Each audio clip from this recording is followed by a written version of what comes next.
आपने विपक्ष से किसी को भी पॉइंट ऑफ ऑर्डर उठाने का अवसर नहीं दिया।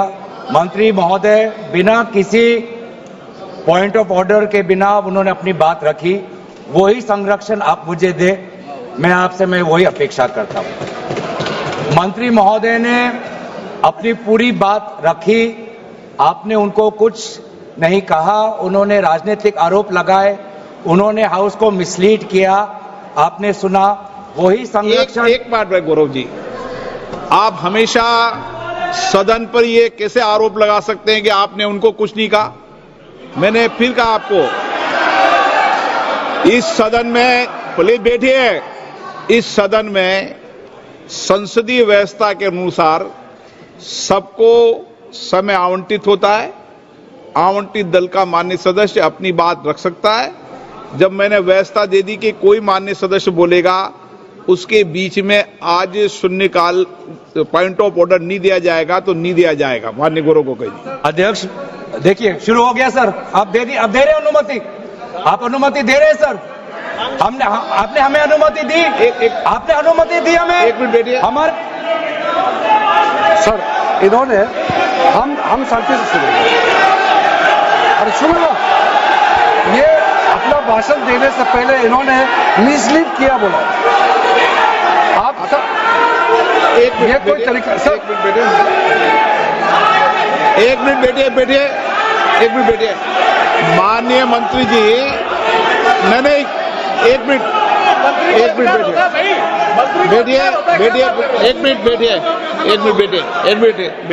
बैठिए। ठीक है, बैठिए। एक मिनट बैठिए। मैंने माननीय मंत्री जी को आपके भाषण के टोकने के लिए अलाउ नहीं किया है। वह आपने तो भाषण शुरू नहीं किया था, नहीं शुरू करने वाले थे। वह दूसरे विषय पर अपनी बात करना चाहते। आपके भाषण को नहीं काट रहे आप। नहीं, आपके भाषण को तो अपनी बात कोई दूसरे विषय पर रखना चाहते हैं। मेरा सर इतना कहना है कि हम लोग शांति से बैठ के सुनेंगे। चर्चा का पूरा टाइम तय हो चुके हैं, हम लोग नोट करेंगे, सबका बात सुनेंगे। मेरा सिर्फ इतना अनुरोध है कि जैसे कि माननीय सदस्य कहेंगे कि मैंने मिसलीड किया, तो कौन सा पॉइंट मिसलीड किया वो बता दे। ऐसे आप आरोप ना लगाए, मेरा यही कहना है। आप तर्क बताइए कहां मिसलीड हुआ पॉइंट। अध्यक्ष महोदय, जो इन्होंने 2013 यूपीए गवर्नमेंट के संदर्भ में कहा, पूरा का पूरा मिसलीडिंग है, झूठ है। और हम डिमांड करते हैं कि वो ऑथेंटिकेट करें, ऑथेंटिकेट करें। इसीलिए बार बार इन्होंने आरोप लगाए, बार बार इन्होंने भ्रम फैलाया। आप इसीलिए हम भी अपनी बात रखेंगे, कृपया आप भी सुनने का धैर्य रखिए। अध्यक्ष महोदय, मेरा भी सौभाग्य है कि पिछले सदन में मैं अयोध्या राम मंदिर पर अपने पार्टी का मैंने अपना व्यू, अपने पक्ष रखा, और आज वक्फ संशोधन 2025 पर अपनी दल का और विपक्ष की तरफ से अपना पक्ष रखा। और अयोध्या राम मंदिर में भी और आज के वक्फ के संशोधन में भी मेरा एक ही मार्गदर्शक है, वो है भारत का संविधान। भारत का संविधान जो कहता है कि हमारा भारत में हर व्यक्ति को सामाजिक, आर्थिक और राजनीतिक न्याय, विचार, अभिव्यक्ति, विश्वास, धर्म और उपासना की स्वतंत्रता, और साथ साथ में यह कहता है कि व्यक्ति की गरिमा और राष्ट्र की अखंडता सुनिश्चित करने वाली बंधुता। ये बिल आज इस संविधान के इस जो मूल जो ढांचा है उस पर आक्रमण है। और इनकी जो पूरा जो भाषण था वो हमारे संविधान के इस मौलिक अधिकार पर, हमारे संघीय ढांचे पर एक आक्रमण था। आज इस सरकार का इस बिल के द्वारा 4 इनके मूल उद्देश्य। पहला मूल उद्देश्य है कि संविधान को कमजोर करना, टू डाइल्यूट द कॉन्स्टिट्यूशन। इनका दूसरा उद्देश्य है भ्रम फैलाना, to defame the minority communities of India. इनका तीसरा उद्देश्य है to divide the Indian society. हमेशा एक हमारे बीच में एक लिटिगेशन चलता रहे, मसला और बढ़ता जाए, ये उनका उद्देश्य है। और चौथा इनका उद्देश्य डाइल्यूट, डिफेम, डिवाइड, और चौथा इनका उद्देश्य है to disenfranchise the minority communities. आज माइनॉरिटी कम्युनिटीज के प्रति अपनी संवेदना जता रहे हैं।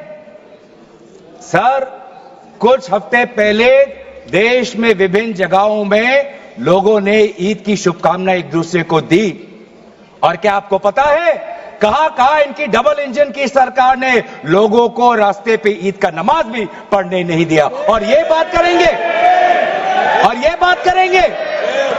आप अल्पसंख्यकों के प्रति अपनी संवेदना जताते हैं। मैं पूछना चाहता हूं कि आपके लोकसभा में कितने एमपीज अल्पसंख्यक हैं? पहले उसका विवरण दीजिए और फिर हमें बताइए कि आपके दिल में कितना संवेदना है। सर, मेरा तो मैंने जिस दिन भी ये बिल इंट्रोड्यूस हुआ उस दिन भी आदरणीय मंत्री को मैंने सुना और आज भी मैंने उनको सुना।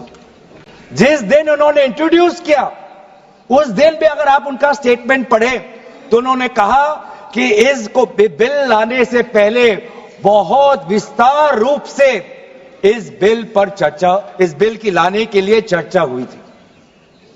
सर, पूरा का पूरा मिसलीडिंग। 2023 में सर सरकार 24 में आई, ये खुद 24 के बीच में इन्होंने अपना बिल लाया। 23 सन के वर्ष में 4 बार माइनॉरिटी अफेयर्स कमेटी की बैठक हुई। मुंबई में हुई 13 जुलाई, दिल्ली में हुई 21 जुलाई को, लखनऊ में हुआ 24 जुलाई को, दिल्ली में 2 बार हुआ 20 सितंबर और 7 नवंबर को। मैं आदरणीय सरकार से दरखास्त करूंगा कि इन 5 सरकारी जो मीटिंग हुई मिनिस्ट्री ऑफ माइनॉरिटी अफेयर्स का, उनका मिनट्स टेबल पे रखे। एक भी मीटिंग में नया वक्फ अमेंडमेंट बिल चाहिए उसका जिक्र भी नहीं हुआ था। जिक्र भी नहीं हुआ। इनके मिनट्स हमारे पास, हमने देखे। जितने भी बार ministry of minority affairs meeting हुई, सब में वापसी पोर्टल को लेकर और विचार विमर्श हुआ था, लेकिन एक भी मीटिंग के माइन्यूट्स में एक भी स्टेटमेंट नहीं है कि हमें एक नया वक्फ अमेंडमेंट बिल चाहिए। तो मैं तो यही पूछना चाहता हूं कि अगर नवंबर 2023 तक मिनिस्ट्री ऑफ माइनॉरिटी अफेयर्स ने यह वाजे भी नहीं समझा कि नया एक बिल लाने की जरूरत है, मैं तो बस इतना ही पूछना चाहूंगा कि यह bill ministry of minority affairs ने बनाया या किसी और दूसरे विभाग ने बनाया? कहां से आया यह बिल? कहां से आया? सर, ये बात करते हैं कि ये संविधान के पक्ष में है। किस प्रकार से ये संविधान के विरोध में है, सर, मैं बताना चाहूंगा। आर्टिकल, इसका जो क्लॉज 3RA है और 3R1 है। इसका 3RA क्या है सर? 3RA ये कहता है एनी पर्सन शोइंग और demonstrating that he is practising Islam. देखिए सर, आज देश में अल्पसंख्यकों की ऐसी दशा हो गई कि आज सरकार को अपना धर्म का सर्टिफिकेट देना पड़ेगा। कितनी दुख की बात है कि भारत नहीं है, क्या बात कर रहे हो, हिंदू थोड़ी है। भारत एक सनातन धर्म का एक देश, 7000 पुराना, उससे भी पुराना ये देश, जिसमें हर धर्म और हर संस्कृति, हर परंपरा को हम सम्मान करते हैं। आज सरकार को ये हमें सर्टिफिकेट देना पड़ेगा कि हम किस धर्म को हम विश्वास रखते हैं। क्या ये दूसरे धर्मों से इस प्रकार का सर्टिफिकेट मांगेंगे कि आपका 5 साल हुआ या नहीं हुआ? ये सिर्फ इसी बिल में क्यों? ये संविधान के विरोध में नहीं है, ये आर्टिकल 26 के विरोध में नहीं है, सरकार क्यों धर्म के इस मामले में दखल अंदाजी कर रही है कि आप इस धर्म का आप विश्वास करते हो कि नहीं हो, उसका पहले मुझे सर्टिफिकेट दो। ये किस प्रकार का न्याय बना रहे हैं? ये किस प्रकार का कानून हम बना रहे हैं? 3R1 क्या कहता है सर? इनका 3R1 जो आज इन्होंने हटा ही दिया है,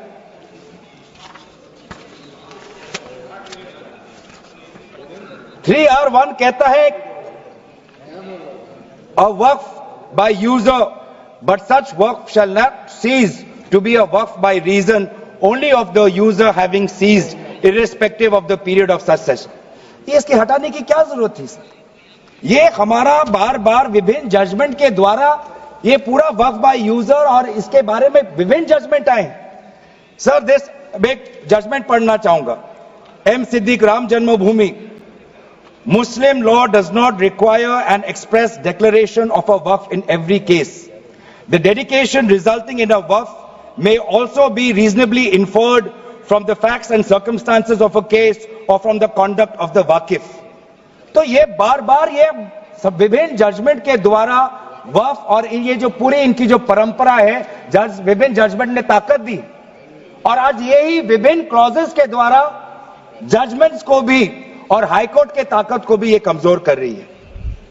सर पहले वक्फ क्या है ये भी हमें समझना चाहिए। Waqf means the permanent dedication by any person of any movable और immovable property for any purpose recognised by the Muslim law as pious, religious, charitable. Sir आज ये क्या कहना चाहते हैं कि वही व्यक्ति जो प्रैक्टिसिंग इस्लाम कर रहा है 5 साल के लिए वही आ सकता है, जो इनका 3RA है, और जो सेक्शन 104 था, आज इन्होंने सेक्शन 104 हटाने के पक्ष में कहा, लेकिन सेक्शन 104 यही कहता है कि कोई भी व्यक्ति वक्फ कर सकता है। तो यही तो हमारा सेक्युलर नेचर है कि कोई भी व्यक्ति अब वक्फ कर सकता है। अब ये जो अधिकार है एक व्यक्ति का, आप उस अधिकार को आप क्यों छीन रहे हो? सिर्फ ऑप्टिक्स सर, इनको बाहर दिखाना है कि हम ये बहुत बड़ा काम कर रहे हैं। क्या इन्होंने कहा कि क्लॉज 9C में ये कहते हैं कि 2 महिला को हम ये इंक्लूजन कर रहे हैं? ये पहले भी था सर। अगर आप 1995 एक्ट पढ़े तो ये पहले भी था, उसमें ये भी था कि 2 से ज्यादा सदस्य महिला हो सकती थी। इन्होंने तो 2 पे ही कैप कर दिया। ये पहले से ही था, ये सिर्फ दिखावा। और इनका 3R4 में जो ये विशेष रूप से विडो, डिवोर्स वुमन और ऑर्फन की बात करते हैं, ये पहले भी था सर। ये पहले भी जो 3R है जिसमें वेलफेयर की उल्लेख है, उस वेलफेयर एंड अदर पर्पसेस में window, divorce woman and orphan पहले से ही उसमें समा जाता है। लेकिन इनको भ्रम फैलाना है, इनको भ्रम फैलाना है कि वर्तमान का जो एक्ट है वो महिलाओं के खिलाफ है। इनको भ्रम फैलाना है कि वर्तमान में महिलाओं को कोई भूमिका नहीं मिलती, ये इनका काम है। लेकिन कानून में सर पहले से ही ये सारे प्रावधान है, वो चाहे किसी विधवा का संरक्षण हो या महिलाओं को और समर्थन देना हो। सर रिफॉर्म की बात करते हैं, सर इनका क्लॉज 33 में जो रेवेन्यू आना चाहिए वो रेवेन्यू उन्होंने घटा दिया। पहले 7% का एक रेवेन्यू फॉर वक्फ बोर्ड आता था, आज इन्होंने 5% कर दिया, गिरा दिया। क्यों गिराया? क्या आप नहीं चाहते कि वक्फ बोर्ड और अच्छी तरीके से चले? आप नहीं चाहते कि उसमें नई टेक्नोलॉजी आए?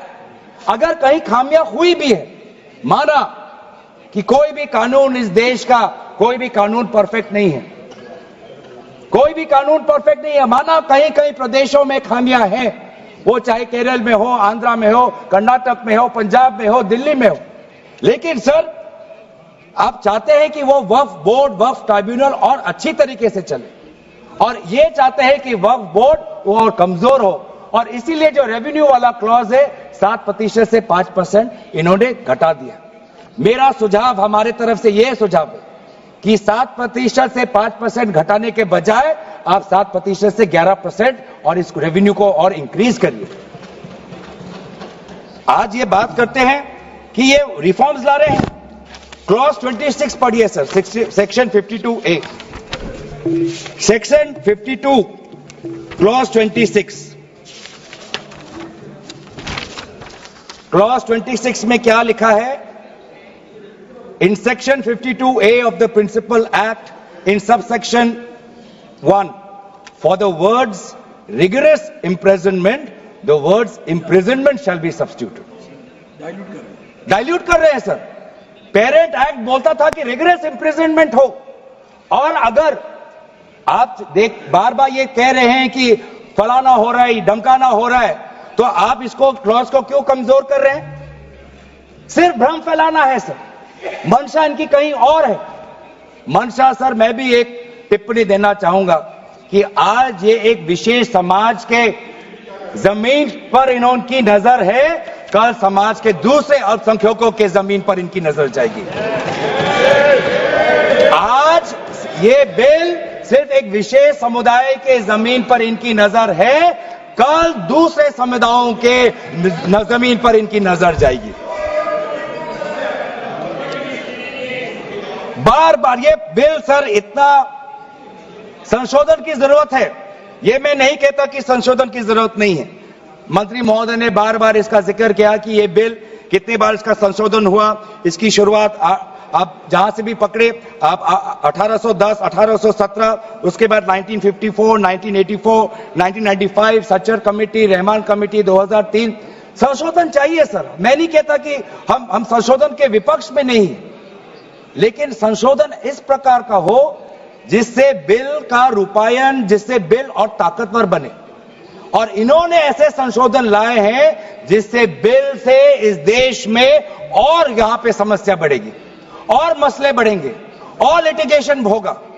सर ये इनका क्लॉज 40A पढ़िए सर। इनका clause 40A, section 107, on and from the commencement of the Waqf Amendment Act 2025, the Limitation Act 1963 shall apply to any proceedings.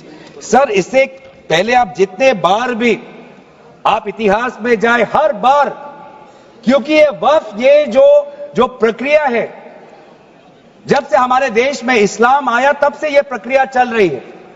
बहुत से ऐसे कब्रिस्तान हैं जहां पे कोई पेपर्स नहीं है, कागज नहीं है, लेकिन जजमेंट है, जजमेंट इनके पक्ष में है। और आज बार बार हमने कहा है कि लिमिटेशन एक्ट इसको बढ़ाया जाए, क्योंकि ये प्रैक्टिकल एक समस्या है। लेकिन आज ये नहीं चाहते। क्यों? क्योंकि ये चाहते हैं कि अलग अलग देश के अलग अलग कोने में यहां केस लगे, वहां केस लगे, यहां केस लगे। तो जो भी हमारे यहां पे एक भाईचारा का एक वातावरण है, उस भाईचारे के वातावरण को ये तोड़ना चाहते हैं। ये इनके राजनीतिक उद्देश्य है। सर ये बात करते हैं कि किस तरह से ये इन्होंने बोर्ड का डाइल्यूशन किया है। क्लॉज 44, क्लॉज 44 कहता है कि जो सेक्शन 110 है वो पूरी तरीके से हटा दिया है। सेक्शन 110 क्या है? Section 110 sir, powers to make regulations by the board, ये पूरा हटाना चाहते हैं। उसमें क्या लिखा है पेरेंट एक्ट में? द बोर्ड में with the previous sanction of the state government, मतलब राज्य सरकार की अनुमति के द्वारा बोर्ड कुछ नियम बना सकते हैं। इन्होंने पूरा वो हटाना की कोशिश कर रहे। क्लॉजेस F और G ये हटाने की कोशिश कर रहे। राज्य सरकार की पावर्स या ये कम करने की कोशिश कर रहे। आप क्लॉज 43 पढ़िए, इसका सेक्शन 109, जिसमें क्लॉज 1A और क्लॉज 4 ओमिट करता है। सेक्शन 109 क्या है? सेक्शन 109 है power to make rules, the power of the state government to make rules. इसमें भी आप ये कटौती लाने की कोशिश कर रहे हैं। क्लॉज 1A, क्लॉज 1A क्या कहता है? Other particulars which the report of the survey commissioner में कंटेन अंडर क्लॉज F। इसमें स्टेट गवर्नमेंट सर्वे कमिश्नर के पक्ष में कुछ नियम बना सकता है, वो पावर आप हटा रहे हैं। Clause 4, the manner of election of members of the board by means of a single vote, आप ये हटा रहे हैं। इलेक्शन की प्रक्रिया आप हटाना चाहते हैं और आप रिफॉर्म की बात करते हैं। सर आप ये देखिए 83(9), आज बार बार ये एक भ्रम फैलाया जा रहा है कि हाईकोर्ट का कोई भूमिका नहीं है। एक भ्रम फैलाया जा रहा है कि जो वक्फ का जो ये एक ट्राइब्यूनल का जो ऑर्डर आता है वही है, उसके बाद हाईकोर्ट पावरलेस है। ऐसी बात नहीं है। आप पेरेंट एक्ट पढ़िए, आप पेरेंट एक्ट में अगर सेक्शन 83 पढ़ेंगे, पेरेंट एक्ट में सेक्शन 83(9) उसके बाद क्या लिखा गया है? provided that a high court may on its own motion or on the application of the board or any person aggrieved call for and examine the records relating to any dispute and may confirm or reverse the decision. ये power high court में parent act में है ही 2013 के संशोधन के बाद।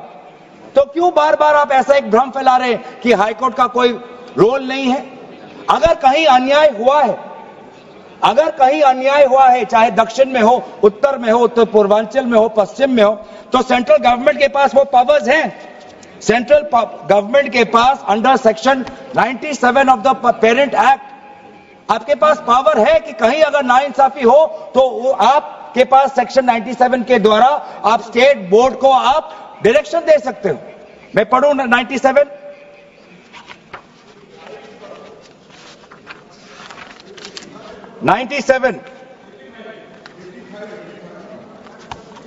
Directions 96 for the power of the central government to regulate secular activities of OCUF. Powers 97 directions by state government subject to any directions issued by the central government under section 96. The state government from time to time give to the board such general or specific directions as the state government thinks fit. मैं जानना चाहूंगा, आपके बहुत जगह आपकी double engine की सरकार है, बहुत जगह आपकी डबल इंजन की सरकार है, कहीं कहीं आपकी सहयोगी दल की भी सरकार है। आपने पिछले 10 साल में कितने बार इस सेक्शन 97 का आपने इसका इस्तेमाल किया? कहीं भी आप अगर नाइंसाफी हुआ तो कितने बार आपने सेक्शन 97 का आपने इस्तेमाल किया? उसका बोलिए, फिर जाके बोलिए कि ये जो पेरेंट एक्ट है ये कमजोर एक्ट है। पूरी ताकत दी हुई है, अगर कहीं गलती हुई है, कहीं सुधारना है, हमारी संवेदना है, वो चाहे केरला में मवम की बात हो, संवेदना है हमारी, पर आपके पास भी वो ताकत है। आपने कितने बार इस ताकत को आजमाया? सर आज आप देखिए कितनी दुख की बात है। सेक्शन 64 क्लॉज 29 64 ये एक्ट सर क्या लिखा है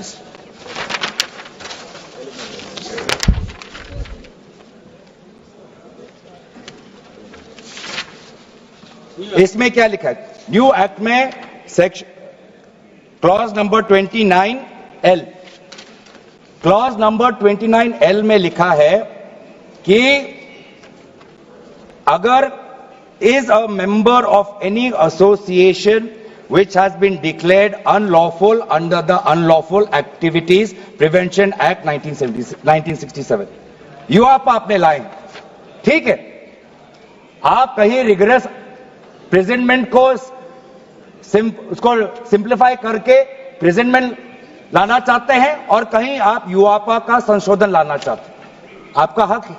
आप बस हमें इतना बताएं कि और कौन से स्टेट बोर्ड या और कौन से धार्मिक बोर्ड में आपने ये यूआपा का प्रोविजन आप लाने वाले हैं, या सिर्फ ये इसी बिल में है, या सिर्फ इसी बिल में है, या दूसरे में भी जो चैरिटेबल एक्ट्स हैं विभिन्न धर्मों के, विभिन्न स्टेट्स के, क्या उसमें भी यूआपा एक्ट आएगा या सिर्फ इसमें? क्या संदेश देना चाहते हैं? किस कौम को आप भ्रमित करना चाहते हैं? बार बार उस कौम को जिसने भारत की स्वतंत्रता की लड़ाई लड़ी है, उस कौम को जिसने 1857 में उन्होंने मंगल पांडे के साथ उन्होंने अपनी शहादत दी, आप उस कौम पर आप दाग लगाना चाहते हैं जिसमें लगभग 2 लाख उलेमा शहीद हुए, आप उस कौम पर दाग लगाना चाहते हैं जिन्होंने भारत छोड़ो आंदोलन में हमारा साथ दिया, आप उस कौम पर आप दाग लगाना चाहते हैं जिन्होंने 6 अप्रैल 1930 में दांडी मार्च का सपोर्ट किया, आप उस कौम पर आप दाग लगाना चाहते हैं जिन्होंने 1926 में ब्रिटिश के डिवाइड एंड रूल को खंडन किया, आप उस कौम पर अब दाग लगाना चाहते हैं जिन्होंने मौलाना हुसैन अहमद मदानी ने 1924 में कंप्लीट इंडिपेंडेंस की मांग की।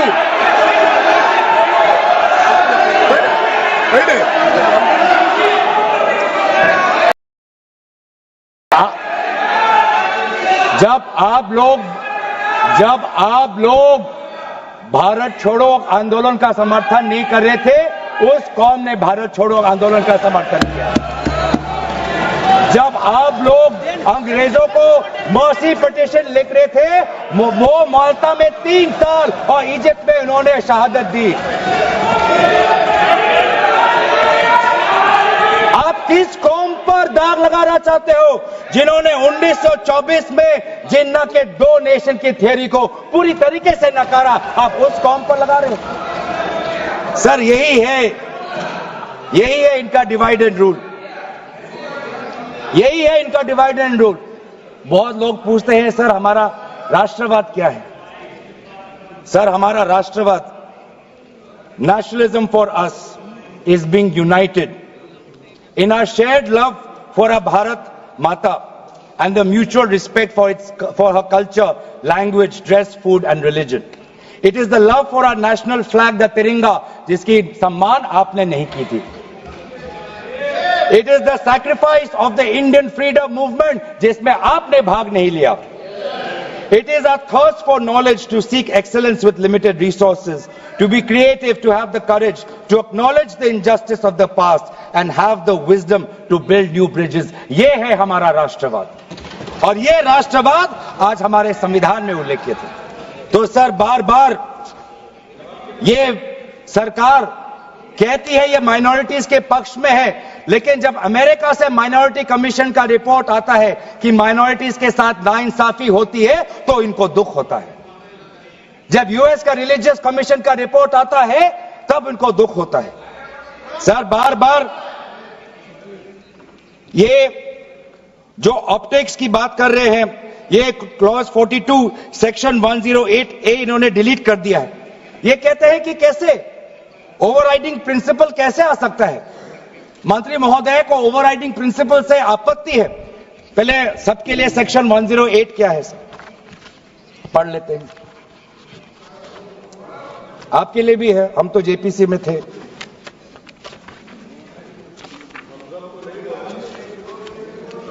और सर जेपीसी में भी सर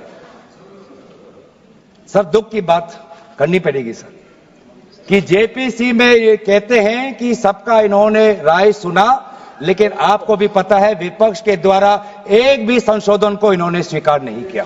ये किस प्रकार का? हमने भी बहुत से जेपीसी देखे हैं सर, ऐसा जेपीसी नहीं देखा जहां पर क्लॉज बाय क्लॉज डिस्कशन भी नहीं हुआ सर. पूरी तरीके से वोटिंग हो गई. एक मिनट माननीय सदस्य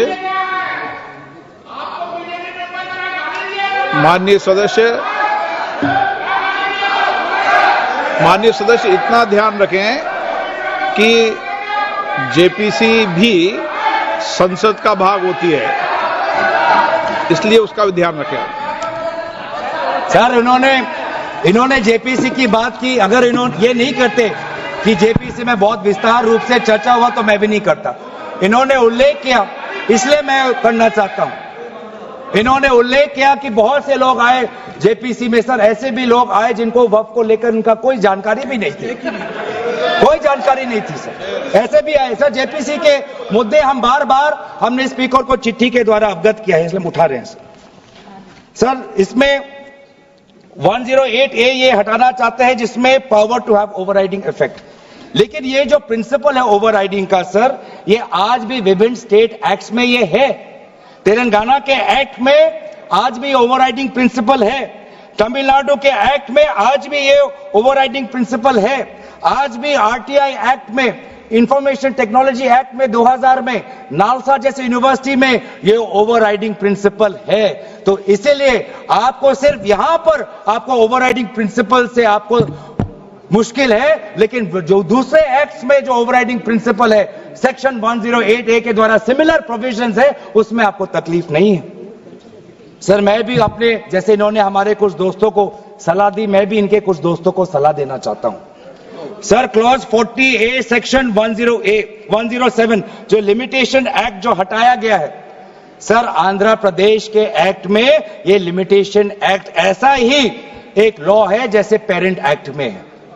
तो मैं भी इनके आंध्र प्रदेश के सदस्यों को मैं कहना चाहता हूं कि जो प्रोविजन आपके आंध्र प्रदेश के एक्ट में है, आज वैसे प्रोविजन ये सरकार हटाने वाली है। आपको भी बाद में आंध्र प्रदेश में अपनी जनता को उत्तर देना पड़ेगा।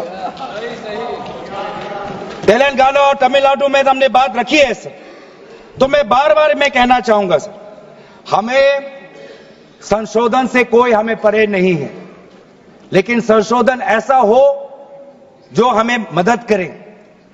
आज डिजिटाइजेशन की बात करते हैं। आज से 15 वर्ष पहले वामिस एक डिजिटल पोर्टल हमने खोल दिया है। अब ये देखिए सर सरकार की कैसी ये इनकी काम है। डिजिटाइजेशन फिलहाल अभी चल रहा है, डिजिटाइजेशन हो रहा है, पर माना कि डिजिटाइजेशन वामिस में कुछ खामियां हैं, उसको वामसी में, तो आप उसको ठीक करिए। आप 10 साल से क्या कर रहे थे? आप 10 साल से आप हमसे क्यों ठीक नहीं कर पा रहे? आप वो काम तो नहीं कर पा रहे, अब आप एक दूसरा नियम बना रहे हैं कि दोबारा आप एक नए पोर्टल पे अपने रिकॉर्ड्स आप अपलोड करिए। सर, कितने बार हम इस सरकार को अपना कागज दिखाएं? वामसी का अगर इनका काम अधूरा है तो उसको ये काम संपूर्ण करे। अब लेकिन नहीं, इनका काम उद्देश्य यही है कि देश में मसला और बढ़े, और इसलिए आज इस बिल के विरोध में है। ये बिल हमारे देश की अखंडता, ये बिल हमारे संवैधानिक मूल्य, ये देश हमारे अल्पसंख्यकों की सम्मान, ये देश हमारे अमन, शांति और सदन और जेपीसी में जिस प्रकार से विचार होना चाहिए था उस सब के विरोध में है। और इसलिए आज पूरा इंडिया अलायंस आज इस बिल के विपक्ष में खड़ा हुआ है। और यही बात कहते हुए मैं अपनी वाणी को समाप्त देता हूं। धन्यवाद, शुक्रिया। श्री रविशंकर प्रसाद।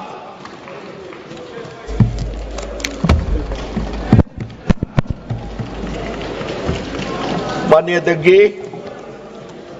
मैं बहुत कृतज्ञ हूं कि मुझे इस महत्वपूर्ण बिल पर बोलने का अवसर दिया गया है। सर, मैं विपक्ष की बात सुन रहा था